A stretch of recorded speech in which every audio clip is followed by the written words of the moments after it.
Super Saravana ஸ்டோர்ஸ்ல December 16 இருந்து ஜனவரி 15 வரைக்கும் ஒவ்வொரு பிரான்ச்லயும் ஒரு கஸ்டமருக்கு ₹1,00,000 மதிப்புள்ள தங்க நகை பண்டிகை பரிசு. திமுக எதிர்ப்பு மட்டுமே தனக்கு இருக்கிற பிரதான நோக்கம் என்பதை சொல்லாமல் அதிமுகவினுடைய தலைமையால் நேரடியாக பாதிக்கப்பட்டவர் விஜய். நீங்க எப்படி தூய சக்தியாக இருக்க முடியும்? கட்சிக்கு முட்டுக்கட்டையாக இருந்த தீய சக்தியா ஏதாவது நீங்க ஒரு விளக்கத்தை உங்களுடைய மேடையில கொடுக்க முடியுதா? இந்த மேடம் ஊழலுக்காக சிறை சென்ற முதலமைச்சர். அதை நீங்க தளபதி சொல்றாரு ஊழல் ஆட்சின்றாரு. என்ன ஊழல் பண்ணிருக்காங்கன்னு சொல்லலையே. கட்சியினுடைய பொறுப்பாளர்கள் நியமனத்திலேயே ஊழல் செய்திருக்கிறீர்கள் என்கிற குற்றச்சாட்டை உங்கள் கட்சியினரே. என் கேரக்டரை நீங்க 2 பேரையுமே புரிஞ்சுக்கலன்னு ஒன்றிய அரசையும் சொல்றாரு, மாநில அரசையும் சொல்றாரு. இந்த ஆபத்தை உணராமலேயே விஜய் செய்யறாரான்னா நீங்க தான் பிக்ஸ் பண்ணீங்க கொள்கை எதிரின்னு. கொள்கை எதிரியா பிக்ஸ் பண்ண ஒன்றிய அரசை நீங்க எதிர்த்து ஒரு வார்த்தை பேசல. ஒன்றிய அரசு செய்ய வேண்டியதை பத்தி நீங்க பேசுறீங்களா? கண்டிச்சீங்களா? தொடர்ந்து அரசியல் படிப்போம், பேசுவோம், விவாதிப்போம். மறக்காம நம்ம சேனல் நியூஸ் ஃபோக்கஸ் தமிழை சப்ஸ்கிரைப் பண்ணி இணைந்திருங்கள்.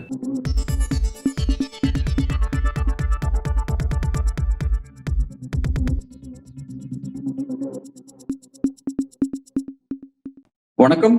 இன்றைக்கு நம்முடன் அரசியல் பேசும் சிறப்பு விருந்தினர் திராவிட வெற்றி கழகத்தின் முதன்மை செயலாளர் திரு வல்லம் பஷீர் அவர்கள். சார் வணக்கம். வணக்கம். ஈரோட்ல விஜயனுடைய அரசியல் பிரச்சாரம் நிறைவடைஞ்சிருக்கு. ரொம்ப ஆவேசமாக பேசியிருக்கிறாரு. 2026 தீய சக்தி திமுகவுக்கும் தூய சக்தி தாவேகாவுக்கும் மட்டும் தான் போட்டி அப்படின்ற ஒரு நெரேட்டிவ் செட் பண்ணி அங்க களத்தை நிப்பாட்டி இருக்கிறாரு. எப்படி பாக்குறீங்க? இல்ல, வழக்கமான ஜெயலலிதா எம்ஜிஆர் பாணி தான் இது. அவரே மேடையிலே சொல்கிறாரு, எம்ஜிஆர் மேடம் ஜெயலலிதா என்கிறார். திடீரென ஜெயலலிதா மீது ஒரு கரிசனமும் அன்பும் வந்திருக்கிறது. அதுக்கு செங்கோட்டையன் அண்ணன் அவர்கள் காரணமாக கூட இருக்கலாம். அதிமுக பேச குறி வச்சு கொங்குல ஒரு நகர்வை முன்னெடுக்கலாம்னு சொல்லி ஒரு வியூகத்தை வகுத்திருக்கலாம். தவறு இல்லை. ஆனா இது முழுக்க முழுக்க அதிமுகவினுடைய ஸ்ட்ராட்டஜி. எம்ஜிஆர் அவர்களிடத்துல அனைத்து இந்திய அண்ணா திராவிட முன்னேற்ற கழகம் என்கிற பெயர் மாற்றம் செய்த போது அண்ணா திராவிட முன்னேற்ற கழகம் என்கிற பெயரை அஇஅதிமுகன்னு மாத்தினாரு. அப்ப உங்களுடைய கொள்கை என்னன்னு கேட்டப்ப அண்ணாயிசம்னாரு. அண்ணாயிசம் என்று ஒரே வரியிலே முடித்துக் கொண்டார். அதன் பிறகு எம்ஜிஆர் பிரகடனப்படுத்திய கொள்கை என்னன்னா, திமுக எதிர்ப்பு தான் பிரதான கொள்கை, பிரதான கோட்பாடு அதிமுகவுக்கு. தீய சக்திங்கிற அந்த நரேட்டிவ செட் பண்ணவரும் எம்ஜிஆர் தான். அதை அப்படியே டேக் ஓவர் பண்ணி கொண்டு வந்தாங்க அம்மையார் ஜெயலலிதா. அதுதான் அதிமுகவினுடைய தாரக மந்திரமே. தீய சக்தி திமுக, தீய சக்தி கருணாநிதி, இப்படித்தான் பிரச்சாரங்களிலும் மேடைகளிலும் தொடர்ந்து பேசி இருக்கிறார்கள். இப்ப அதை அப்படியே உள்வாங்கி கொண்டு பேசுவதன் மூலமாக திமுக எதிர்ப்பு மட்டுமே தனக்கு இருக்கிற பிரதான நோக்கம் என்பதை சொல்லாமல் சொல்லி இருக்கிறார் விஜய் என்றுதான் நான் புரிந்து கொள்கிறேன். அதுல இன்னொரு விஷயம், தூய சக்தி என்று ஒன்று சொல்கிறார். உங்கள் கரங்களுக்கு இன்னும் அதிகாரம் வந்து சேரவில்லை. நீங்கள் கட்சியினுடைய பொறுப்பாளர்கள் நியமனத்திலேயே ஊழல் செய்திருக்கிறீர்கள் என்கிற குற்றச்சாட்டை உங்கள் கட்சியினரே வைக்கிறாங்க. மாவட்ட செயலாளர்கள் நியமனத்துக்கு பொறுப்புக்கு பணம் வாங்கிக்கிறாங்க. ஒன்றிய நகர செயலாளர்கள் நியமனத்துக்கு பணம் வாங்குறாங்க. இந்த குற்றச்சாட்டை யாரு சொல்றான்னா, தாவேக்காவில் இருக்கிற ஒரு தரப்பு நேரடியாக போய் விஜய்கிட்ட முற்றுகையிட்டு சொல்வதற்கு போகிற போது ஊடகங்கள்ல பேசுறாங்க. விஜயை சந்திக்க முடியல அப்படிங்கிற அந்த அதிருப்தியையும் அவங்க வெளிப்படுத்துறாங்க. அப்போ ஒரு அரசியல் கட்சியை துவங்கி 2 ஆண்டுகளுக்குள்ளேயே ஒரு அரசியல் கட்சிக்குள்ள ஊழல் நடக்குது அப்படின்னா நீங்க எப்படி தூய சக்தியாக இருக்க முடியும்? இன்னொன்னு, நீங்க தூய்மை வாதம் பேசுறீங்களாங்கிற கேள்வி ஒண்ணு எழுது.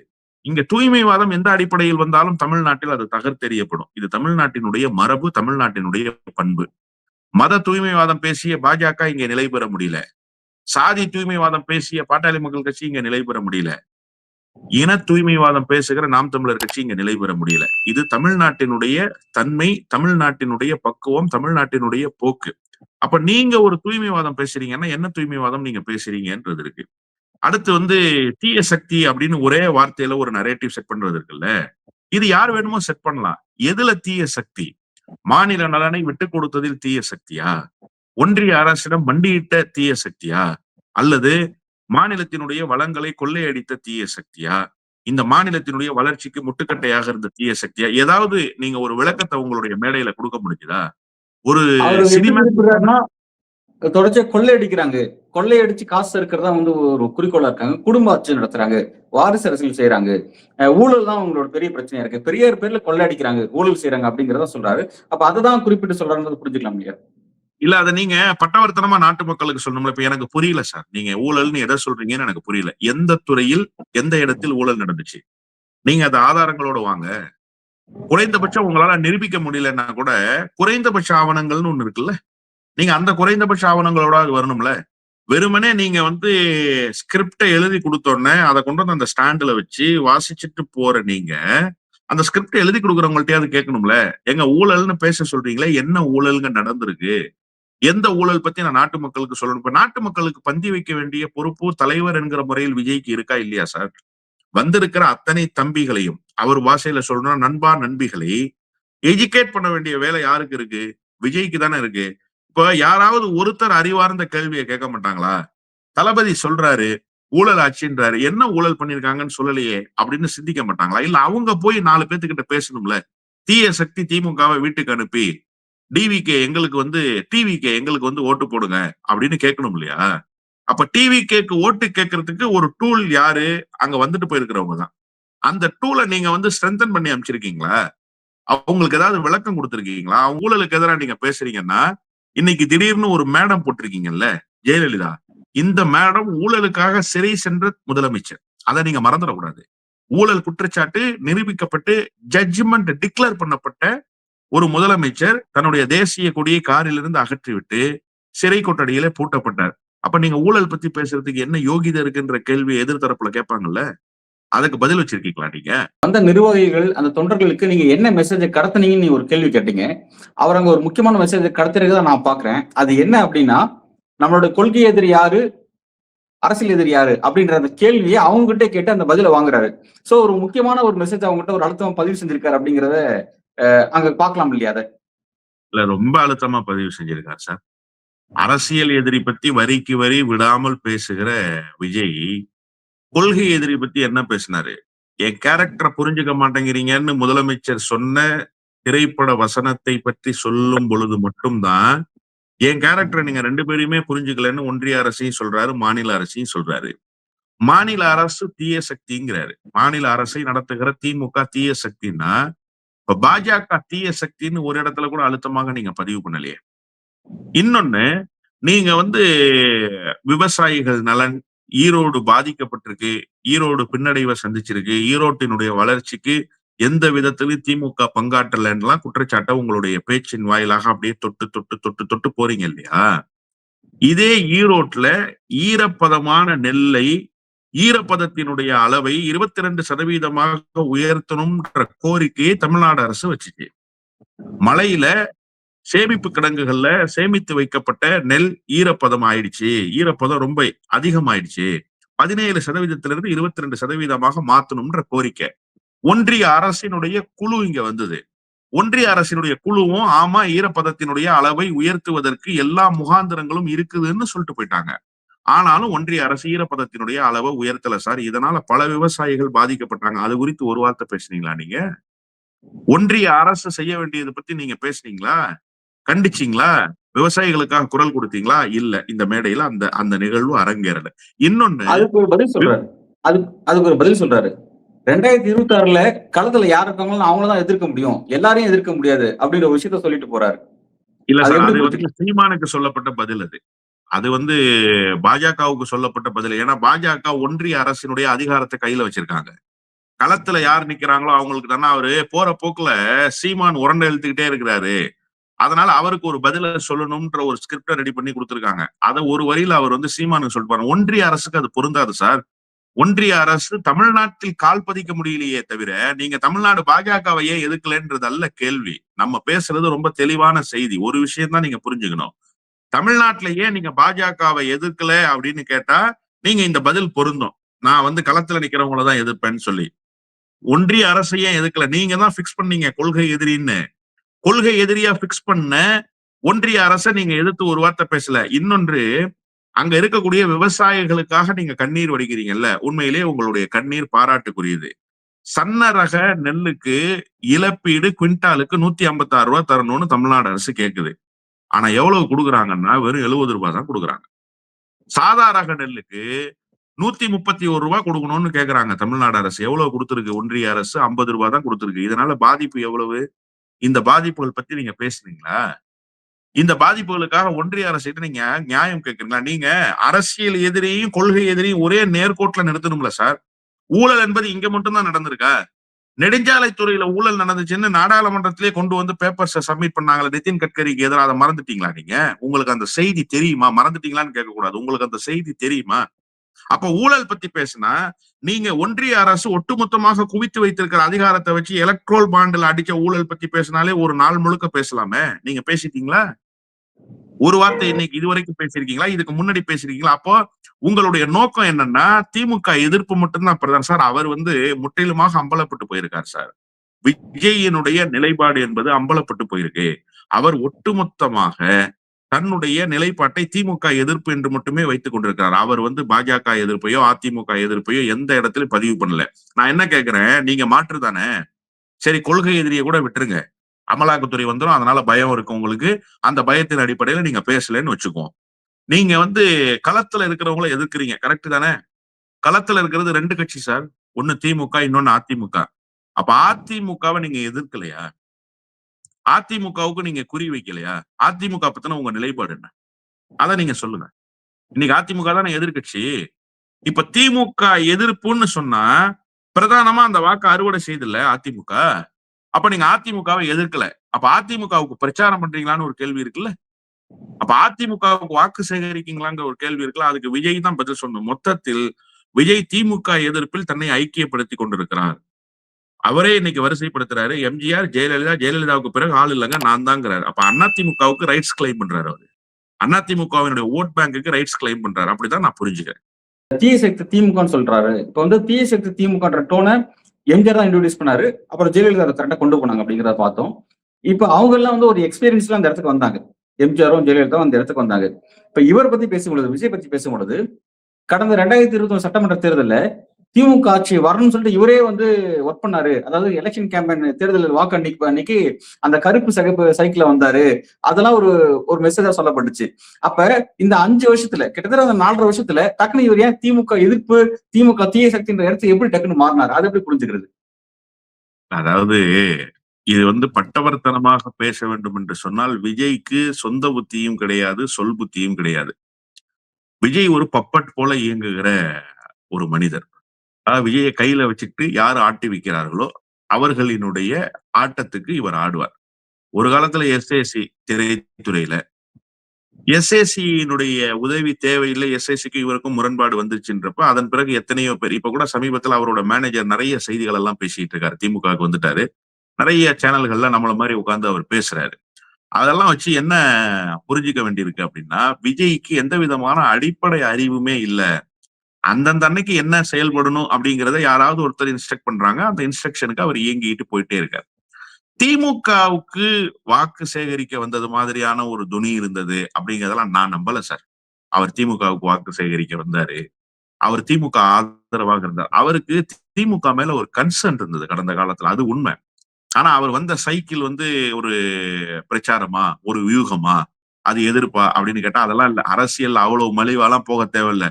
ஒருத்தர் திடீர்னு கையை இப்படி அசைச்சிட்டாருன்னா கை சின்னத்துக்கு ஓட்டு கேட்டாருன்னு அர்த்தம். கையை கொஞ்சம் விரிச்சு அசைச்சிட்டாருன்னா உதயசூரியனுக்கு ஓட்டு கேட்டாருன்னு அர்த்தம். இதெல்லாம் பழைய எம்ஜிஆர் காலத்து பாணி சார். அதெல்லாம் இப்ப அவுடேட்டட் ஆயிப்போச்சு. திமுக மீது என்ன அவருக்கு ஒரு அக்கறை அப்படின்னு சொன்னா, அதிமுகவினுடைய தலைமையால் நேரடியாக பாதிக்கப்பட்டவர் விஜய். அதிமுகவினுடைய தலைமை விஜய காலில் போட்டு புழு பூச்சி நசுக்கிற மாதிரி நசுக்குச்சு. நான் சொல்றது ஜெயலலிதாவை சொல்றேன். அப்போ அதனால் பாதிக்கப்பட்டவர் மீண்டும் அதிமுக வரக்கூடாது. ரஜினிக்கு இருந்த அதே ஸ்டாண்டு தான் சார். ரஜினிக்கு என்ன ஸ்டாண்டு? ரஜினி ஏன் அந்த அம்மையார் ஆட்சிக்கு வந்தா தமிழ்நாட்டை ஆண்டவனால கூட காப்பாற்ற முடியும்ன்ற ஸ்டேட்மெண்ட்டை சொல்லிட்டு போனாரு. என்ன காரணம்? அதே காரணம் தான் இங்கேயும். ரஜினிக்காவது தனிப்பட்ட பகை என்று ஒன்று இருந்தது. ஆனா இங்க தனிப்பட்ட பகை இல்ல. திரைத்துறையில இவர் ஒரு வேலையை செய்யறாரு, அந்த வேலை அந்த அம்மாவுக்கு பிடிக்காம போகுது. அதனால அந்த அம்மா முட்டி போட வச்சுட்டாங்க.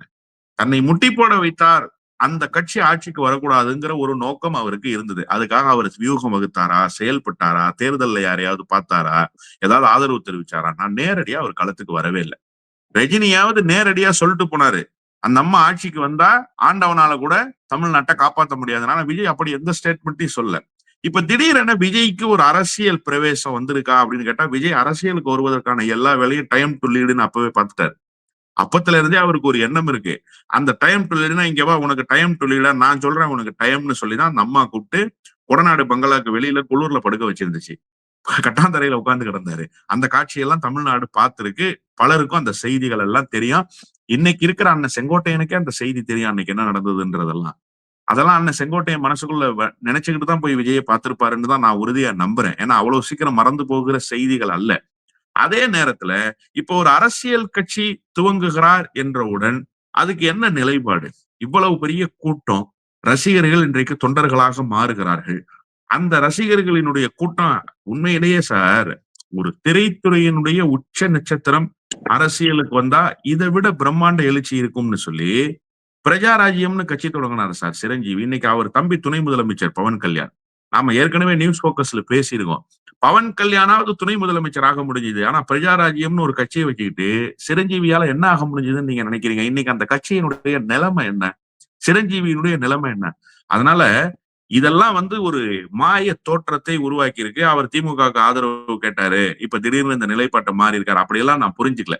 அவருக்கு பின்னால் இருந்து ஒரு விசை இயக்குகிறது. அந்த விசை விரைவில் வெளியில வரும். அது பாஜகன்னு ஒரு தரப்புல சொல்றாங்க. இன்னொரு தரப்புல பாஜகவுக்கு ஆதரவானவர்கள்னு சொல்றாங்க. ரஜினியை எதிர்பார்த்தவர்கள் ரஜினி வரவில்லைன்னு விஜய் வந்திருக்காருன்னு சொல்றாங்க. அதுல உண்மையும் இருக்கலாம். ஏன்னா அவருடைய செயல்பாடுகளும் அப்படித்தான் இருக்கு.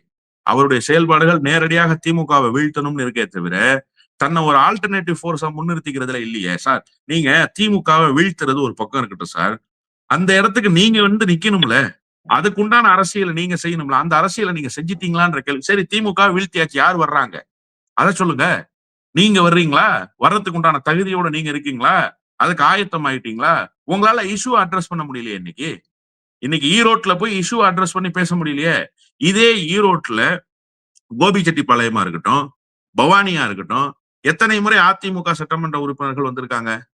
அப்ப இதே கோபிச்செட்டிப்பாளையத்துல இருந்த சட்டமன்ற உறுப்பினர் பொறுப்பை ரிசைன் பண்ணிட்டு தானே அண்ணன் செங்கோட்டையன் வந்தாரு. அப்ப அந்த மாவட்டத்தினுடைய வளர்ச்சியில் பங்களிப்பு செலுத்தி இருக்க வேண்டியது யாரு? செலுத்தாம போனாங்களா? அதை பத்தி நீங்க பேசுனீங்களா ஒரு வார்த்தையை? இப்ப திமுக இன்னைக்கு ஆட்சிக்கு வந்துச்சு சார். இதுக்கு முன்னாடி 10 வருஷம் ஆட்சியில இல்ல திமுக. அப்ப 10 வருஷமா இந்த மாவட்டத்தினுடைய நலன் என்னவாக இருந்துச்சு? ஏன் அது இல்லைன்னு எடப்பாடி பழனிசாமி நீங்க ஒரு புது கேள்வி கேட்கலாம்ல. பொதுவான கொஸ்டின் ரைஸ் பண்ணலாம்ல சார். காமன் கொஸ்டின் ரைஸ் பண்றாம்ல. ஒரு வார்த்தை கூட நீங்க கேட்கலையே. அப்ப அந்த இடத்துக்கு யார் சேர போறாங்கன்ற கன்ஃபியூஷன் இருக்குல்ல. அதனாலதான் உங்க செயல்பாட்டுல நம்பகத்தன்மை இல்லைன்றது தமிழ்நாட்டு மக்கள் வைத்திருக்கிற ஒரு பொதுவான கருத்து. இப்ப விஜயுடைய இந்த அரசியல் அப்படிங்கிறது ஏதோ ஒரு வகையில திமுகவோட வெற்றிக்கு தான் வழிவகுக்குது. அவர் அதிமுக இடத்த தான் டார்கெட் பண்றாரு அப்படிங்கும்போது இந்த விஷயத்த அவர் புரிஞ்சுக்கவே இல்லையா? ஏன் திமுக எதிர்க்கிறாரு? திமுக வெற்றியை ஏன் வழிவகுக்கணும்? அவர் அந்த அலைன்ஸுக்கு போலாம்ல. அப்படி போகும்போது திமுக ஒரு டஃப்பான ஃபைட் கொடுக்க முடியும். அதை தெரியாம செய்யறாரா அல்லது வேணும்னே தான் செய்யறாரா? அது எப்படி புரிஞ்சுக்கலாம் அந்த அரசியல? இல்ல சார், அதாவது வாக்குகளை ஒருமுகப்படுத்துகிற வேலையை விஜய் செய்கிறாரா அப்படின்னு கேட்டா அந்த வேலையை விஜய் செய்யல. விஜய் ரொம்ப பிளாங்கா அரசியல்ல இறங்குறாரு. எப்படி பிளாங்கா இறங்குறாரு அப்படின்னா, அரசியல்ல முதல்ல ஒரு வியூகம் வேணும். என்ன வியூகம் அப்படின்னா, இன்னைக்கு பாஜக ஒரு வியூகத்தை வகுத்திருக்கு. அதாவது அதிமுகவை வீக் பண்ணணும், திமுகவை தோல்வி அடைய செய்யணுங்கிறது அல்ல பாஜகவோட பிளான். அது வெளியில பேசுற செய்தி தான். ஆனா உள்ளுக்குள்ள பாஜகவுக்கு என்ன பிளான் இருக்குன்னா, அதிமுகவை வீக் பண்ண அதிமுக களத்துல இருந்து அவுட்டேட் ஆவாங்க.